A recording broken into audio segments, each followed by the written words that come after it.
Agora esta chamada está sendo gravada. Olá, pessoal, tudo bem com todo mundo? Como é que vocês estão, todos e todas? Espero que muito animados para a nossa aula de Direito Administrativo. Aquela aula que tem efeito teórico, mas que é aplicado na prática. Pessoal, eu estou muito feliz, eu estou vendo que os alunos estão acompanhando a rota, têm feito as atividades, e isso é muito importante para que vocês possam fazer todo esse processo de ensino e aprendizagem, esse processo pedagógico, mas, sobretudo, para que vocês possam acumular esses conhecimentos e, no futuro, utilizá-los, tanto na vida prática quanto no concurso. Sem mais delongas, vamos para a nossa aula? Deixa eu compartilhar o slide aqui com vocês, tá? E aí, a partir disso, a gente vai fazer algumas explicações da aula e do conteúdo. Vamos lá. Opa, eu acredito que está compartilhando para vocês aí, ocultar essa parte. Então, vamos lá, pessoal, deixa eu ampliar aqui. Pronto. Universidade Aberta do Brasil, Unitins Capias. Bacharelado em Administração Pública, UAB Unitins, professor Dr. Sérgio Roberto. O tema da aula de hoje: regime jurídico administrativo e princípios constitucionais do direito administrativo, a chamada LIMP, legalidade, pessoalidade, moralidade, publicidade, eficiência e princípios correlatos. Quero dizer a vocês que essa é uma das perspectivas do direito administrativo que ela está atrelada ao princípio constitucional, principalmente no que tange à legalidade, à impessoalidade, que as ações de um agente ou de uma determinada instituição governamental, seja ela autarquia, seja ela fundação, tem que desempenhar. Fechou? Então vamos para a nossa aula, começando dizendo o seguinte: regime jurídico administrativo e princípios constitucionais da administração pública. Ele é um processo que é o norteador e o balizador de como a administração vai trabalhar esses elementos da LIMP, tá? E como isso pode ser aplicado principalmente no curso de administração pública de vocês. Lembra que eu comecei falando justamente sobre isso, que ele tem uma perspectiva teórica, mas mais do que isso, ele tem uma perspectiva prática. Então vamos lá. Vamos entender de forma muito tranquila, devagar, respirou, o que é um regime jurídico administrativo. Então, ele nada mais é do que um conjunto de princípios e regras que trazem uma conotação de ser prerrogativa, limitador, mas, sobretudo, que disciplina a atuação da administração pública. Então, falou em regime jurídico, nós estamos falando em uma questão de regramento, de princípios, de prerrogativas, tá? E aí, esse processo de regime jurídico administrativo, ele vai depender, anotem aí, ele vai depender das relações jurídicas que existem entre as perspectivas comuns e particulares. Ela se fundamenta em dois aspectos, tá? Então, de forma muito sossegada, quais são os aspectos? Se quiser grifar, é importante, tá? Aspecto número 1, prerrogativas. Prerrogativas nada mais é do que os poderes que são conferidos à administração pública para atender ao interesse público, tá? Então, nós estamos falando que a administração, ela é imbuída, ela é, sobretudo, a guardiã desses poderes, principalmente no que tange a defesa do interesse público. E mais para frente a gente vai ver alguns elementos. Então, a primeira, prerrogativa. A segunda é a sujeição. Então, se no primeiro momento ela é voltada a uma questão de poder, num segundo momento, ela se norteia por uma questão de limites e deveres impostos à administração pública para impedir arbitrariedades. A administração pública também, ela não é uma entidade com poder supremo. Ela tem um limite que ele é construído justamente para que não haja abuso de poder ou arbitrariedades. Começamos de novo, então vamos lá. Estamos falando de regime jurídico, falando que é um conjunto de princípios e regras. Estamos falando que ele se pauta em dois aspectos. Número 1, prerrogativas. Número 2, sujeições, na verdade. Tá? E a administração, ela tem uma característica de possuir poderes especiais, mas eles só podem ser exercidos dentro do próprio limite estabelecido, tá? Ou de excepcionalidade. Então, não é todo momento e não é toda hora que a administração pública pode exercer um determinado poder. Por exemplo, vedação de circulação de pessoas em uma determinada circunstância. Foi o que aconteceu durante a pandemia de Covid em 2019, tá? Então, a administração pública, o poder público, estipulou que as pessoas não deveriam circular coletivamente. Por quê? Porque isso faria com que o vírus ele circulasse e contaminasse mais gente, por consequência, mais gente morria, tá? Então, lembrando, regime jurídico, prerrogativas, sujeições. Bom, vamos pensar, então, essas características. Quando a gente está falando em prerrogativa, quando a gente fala assim, determinado sujeito ou agente público tem uma prerrogativa, nós estamos falando que aquilo, no caso da administração pública, faz com que ele possa atuar de maneira diferenciada a alcançar finalidades de interesse coletivo. Entre as características, ou entre os aspectos que são abordados, ou os elementos abordados por essas prerrogativas, é dizer que a administração pública ela tem poder de polícia. Professor, você falou mesmo lá atrás, o tal do poder de polícia. O que quer dizer isso? É prender as pessoas? Não necessariamente. Quando estamos falando de poder de polícia, é o poder que a administração tem de exercer coerção em cima dos sujeitos.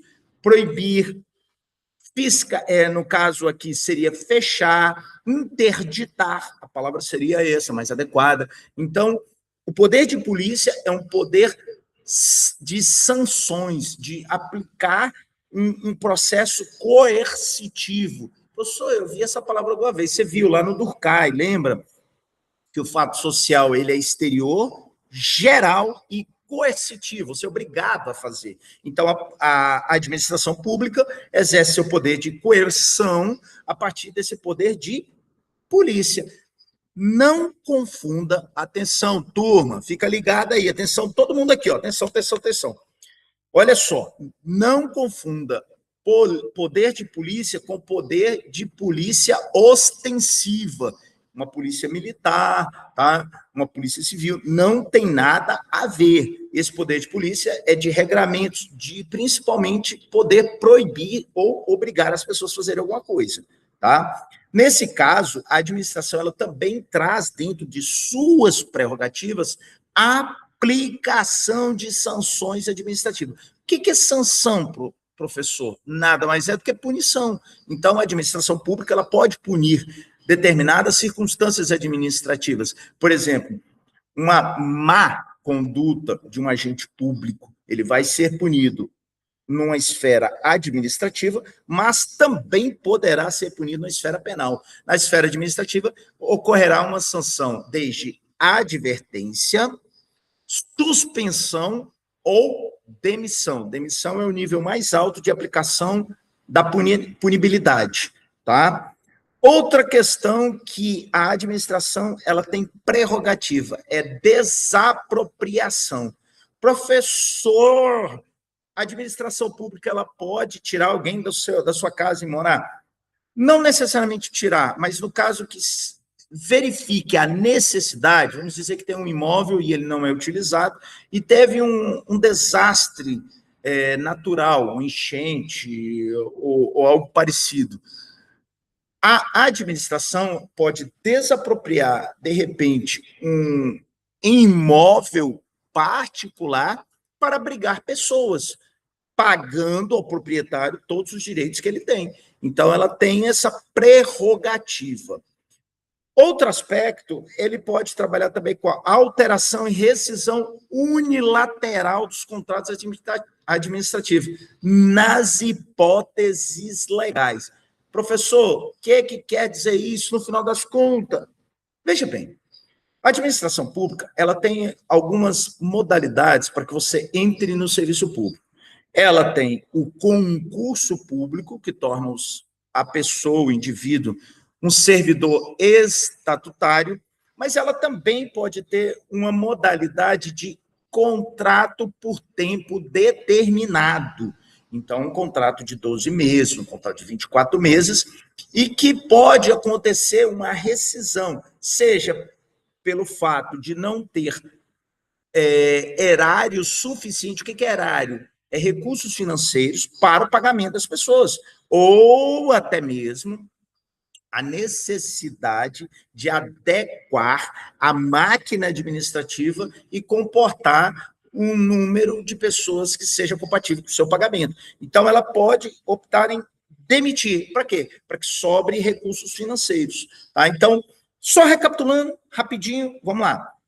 Prerrogativas da administração pública: poder de polícia, aplicação de sanções administrativas, desapropriação e alteração e rescisão unilateral de contratos administrativos. Copiou, tá? Então, fiquem muito atentos a essa questão, gente. Além disso, a gente pode dizer que também a administração, dentro desse espectro, ela está sujeita, que é a sujeição, a diversas limitações, entre as quais a gente pode citar a questão da obrigatoriedade de licitação. A administração pública, ela tem casos excepcionais de dispensa licitatória. Quais são esses casos? Varia muito, pode ser casos de extrema necessidade, casos de valores pequenos. Já pensou? A administração pública tem que comprar uma extensão para a secretaria, para algum órgão. Vai abrir uma, e são poucos, tá? 3, 4. Ela não vai esperar abrir uma licitação para comprar 3, 4. Aí ela entra no processo chamado inegibilidade, que nada mais é de que a dispensa de licitação, uma carta. E aí é importante vocês entenderem isso, porque a regra é que tenha licitação. A dispensa é exceção. Tá? Porque na licitação você vai ter a apresentação de uma carta, onde vai determinar menor preço, qualidade do produto e também prazos. Então, a sujeição é essa. Primeiro, obrigação de licitação. Não tem licitação, é exceção. Realização de concurso público para ingresso em cargos efetivos. A administração pública não pode inchar o seu quadro de servidores com exclusivamente contratados. Ela tem que, em tempos, e obviamente de acordo com a receita e dos recursos disponíveis financeiros, realizar concurso público para preenchimento de vacância, aposentadoria, né, criação de novos cargos. Então, ela tem que abrir concurso. Quem vai regulamentar o concurso? O edital. Tá? O edital, a lei, vai dizer quais são os requisitos, vai dizer como você faz para passar, vai dizer quanto tempo você fica no estágio probatório. Tá? Então, a administração ela tem a obrigação de fazer concurso. Também tem o dever de motivação, ela só age de forma motivacional, ou seja, o cidadão é que provoca a administração pública. Mas há momentos em que a administração pública pode, também, de novo, é exceção, tá? Agir de ofício. Tá? Então, ela pode até agir de ofício. No caso de precisar realizar uma determinada ação, seja de tombamento de um determinado patrimônio histórico, etc., ela pode agir de ofício.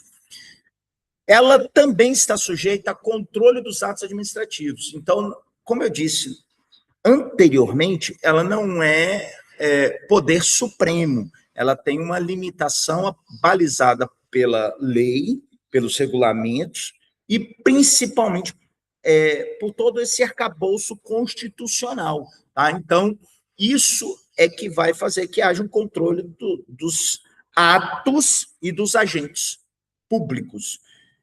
Sobretudo, a administração pública ela tem que ter observância dos direitos fundamentais. Tá? Quais são os direitos fundamentais? Direito à vida, direito à saúde, direito à educação. Então, a administração pública deve, tá, obrigatoriamente observar esses aspectos e implementar políticas públicas que cheguem ao maior número de pessoas possíveis.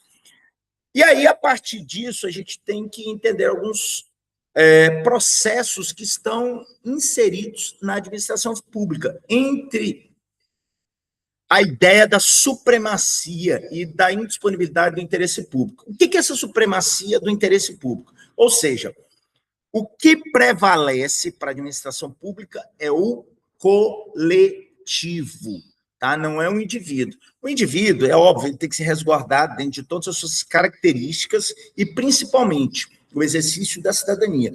Mas a supremacia de tudo, tá? A hegemonia do interesse tem que ser no aspecto coletivo, tá? Isso faz até com que justifique-se, tá, as prerrogativas concedidas ao próprio poder público. Na época que houve o Covid-19, as pessoas tinham começar a fazer festa, tinha outro que ia para a piscina. Então, o que acontece? Nesse aspecto, o poder público tinha a obrigatoriedade de intervir e fechar a festa, prender as pessoas, se necessário fosse.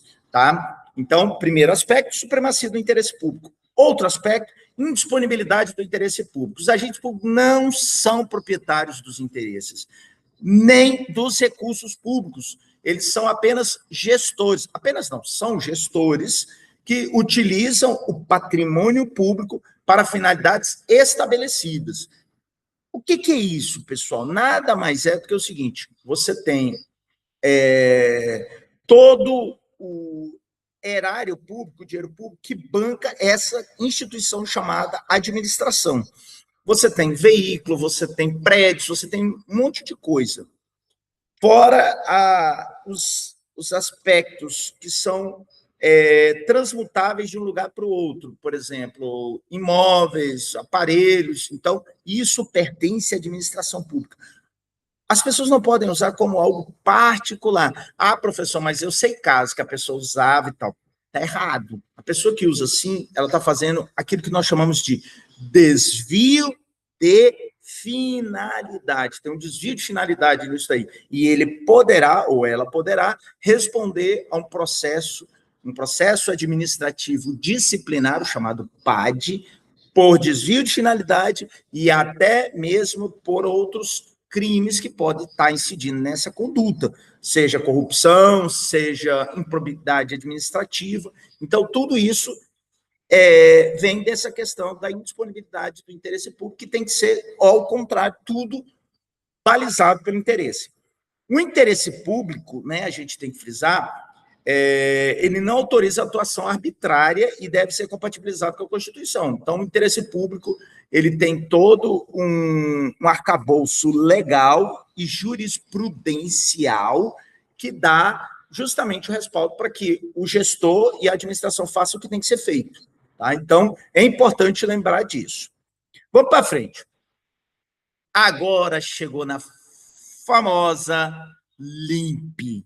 Tá? LIMP, gente, é uma técnica mnemônica para decorar os princípios da administração pública, tá? Que está capitulado no artigo 37 da Constituição Federal de 1988, tá? Então, quais são esses princípios da administração pública que norteiam União, Estados, Distrito Federal e municípios? A LIMP é composta por legalidade, impessoalidade, moralidade, publicidade e eficiência. Tá? Então, é importante. Isso aqui cai em concurso público, tá? Os princípios da administração pública, e a partir disso é que a gente entende que toda administração pública ela tem esses aspectos para balizar a sua conduta.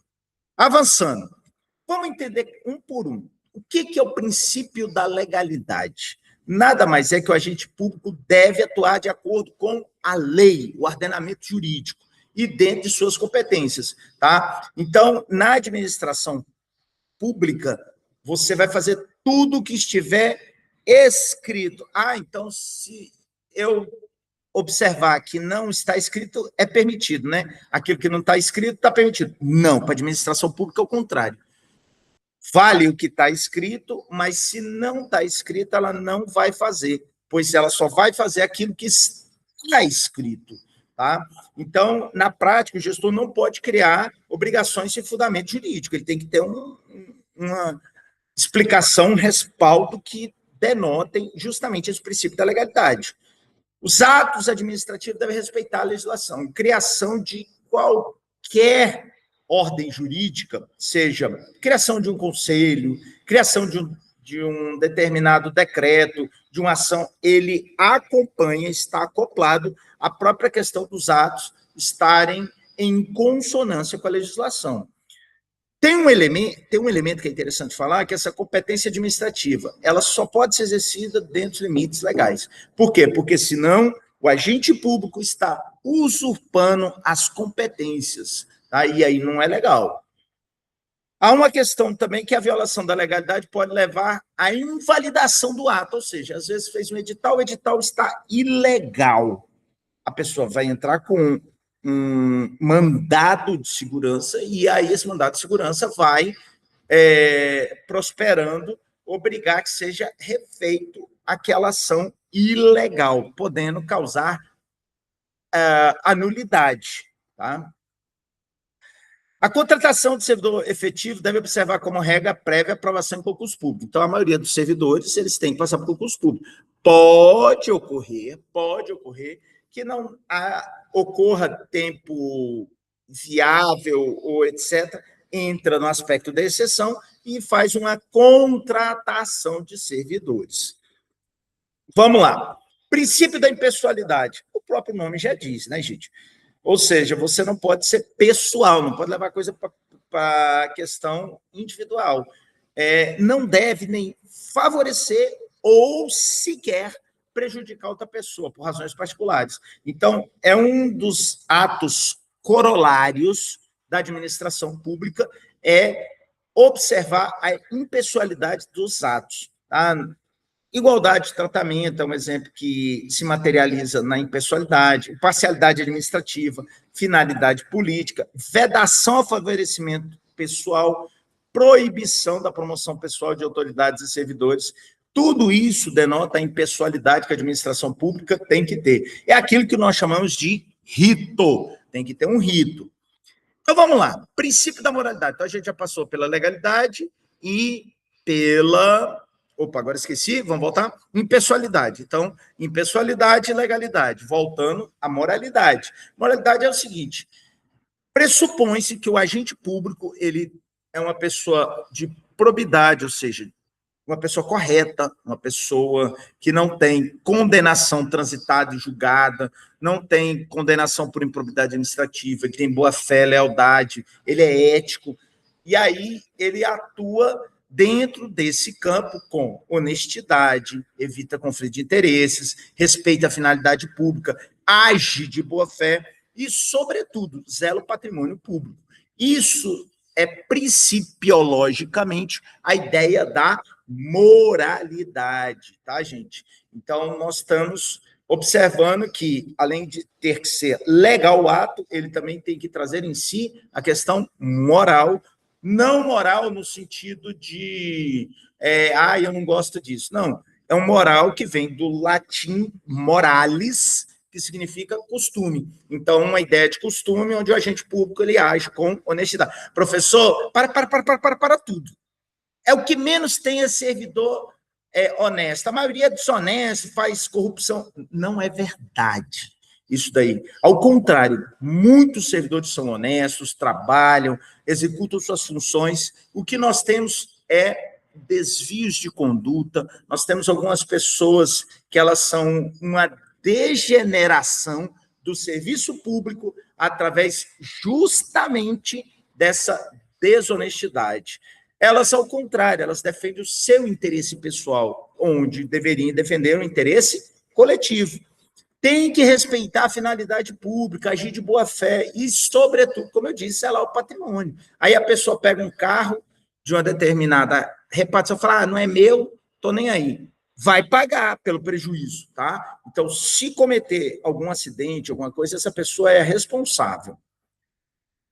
Princípio da publicidade, ou seja, tudo que a administração faz, ela tem que apresentar à sociedade. Não pode ficar escondido. Então, os atos praticados, eles têm que ser divulgados, tem que dar conhecimento, tem que ter transparência, tem que possibilitar o controle social. Dá um exemplo, professor, desse controle social.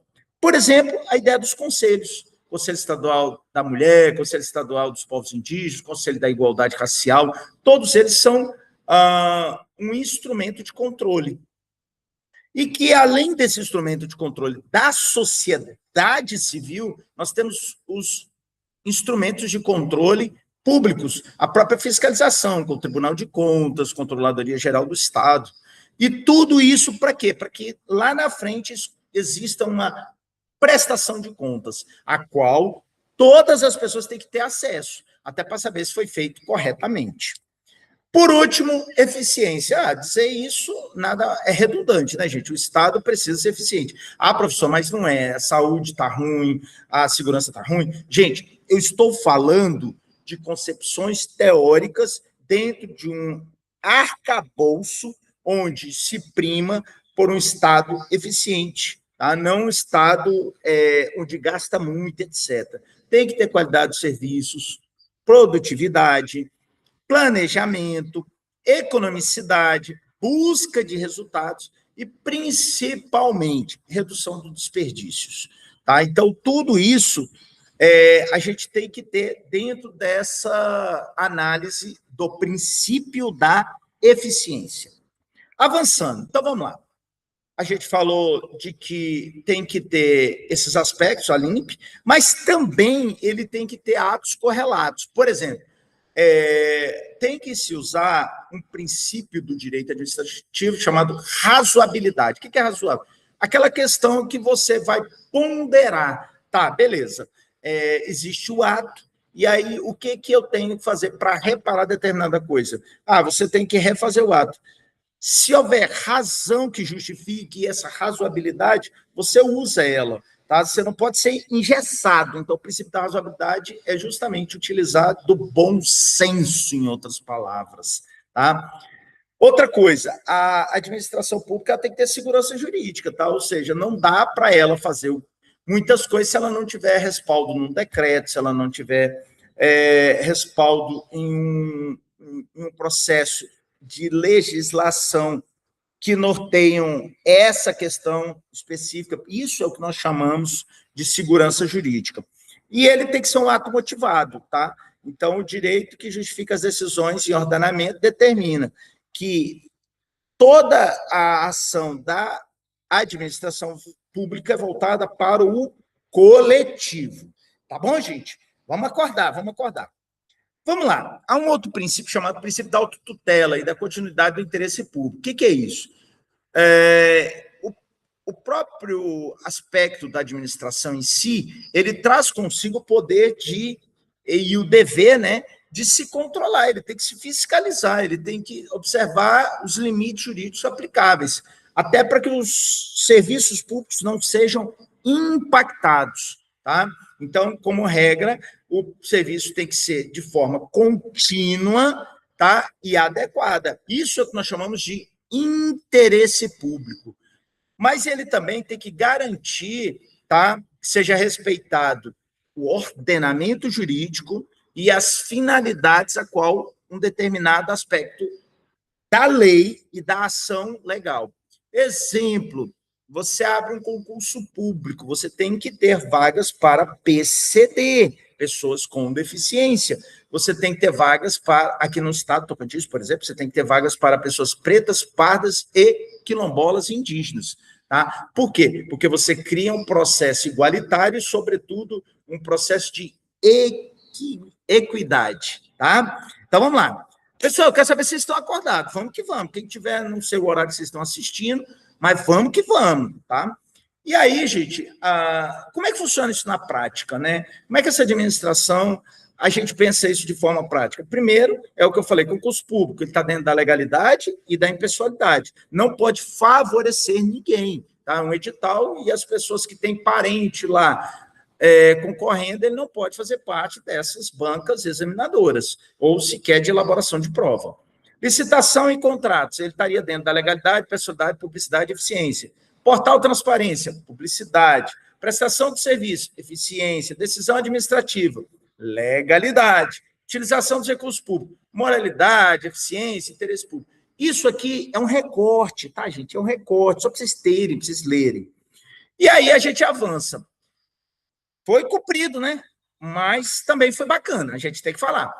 O agente público, ele não defende os interesses próprios. Professor, mentira, mentira, mentira. É o que eu mais vejo pessoas... Não, gente, de novo, é aquilo que eu falei. Aquelas pessoas que fazem isso, elas são desvios de conduta e degeneração do serviço público. A regra é que o servidor público é guardião, tanto é que quando o servidor público depõe alguma coisa, ele é dotado de fé pública, ou seja, ele é imbuído do cargo a falar a verdade, e aquilo que ele está dizendo é a verdade.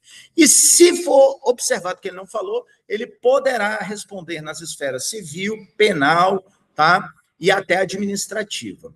Então, vamos pensar, no final disso tudo, que a administração, ela está atrelada principalmente a aspectos principiológicos, aspectos legais e, sobretudo, com a ideia da aplicabilidade.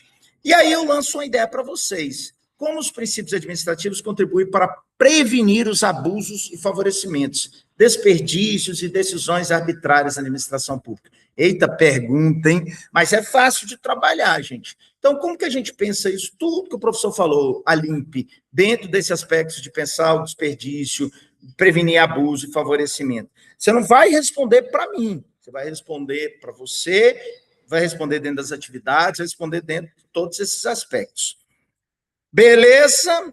Vamos que vamos. Então, aí eu fecho aqui, volto para peço para parar. Vamos lá, que eu vou pedir para parar a apresentação. Vai aparecer agora na tela o professor Sérgio Roberto, total. E é isso, pessoal. Então, trabalhamos hoje com essa perspectiva. A rota tem um texto base, ela tem os slides, ela tem um vídeo complementar muito legal. E, por fim, ela tem uma atividade valendo 0,5. 5 questões, cada uma vale 10 décimos, fez ela tranquilo. Tem 3 tentativas, era para eu ter falado isso nos vídeos anteriores. O professor foi bonzinho. Botou uma tentativa, eu errei. Vou lá e faço a segunda. Aí o professor, que está quase ficando igual o Papai Noel, foi lá e colocou uma terceira tentativa. Então, vocês têm 3 tentativas para acertar a questão. Tá? Tem um prazo para fazê-las. Pessoal, espero que todo mundo fique bem, tranquilidade, serenidade. As nossas aulas estão fluindo da forma mais produtiva possível. O que precisar, entre em contato com o tutor presencial. Não conseguiram resolver, vá para o tutor EAD, não conseguiu para o professor, não conseguiu o professor, vamos para a coordenação. Mas a gente vai estar sempre juntos para tentar construir esse conhecimento de forma coletiva. Tá bom, pessoal? Muito obrigado mais uma vez e tamo junto, turma. Vamos que vamos. Tá? Eu vou parar a gravação agora. Tá? Agradeço mesmo. Tchau, tchau, pessoal. Estudem, tá?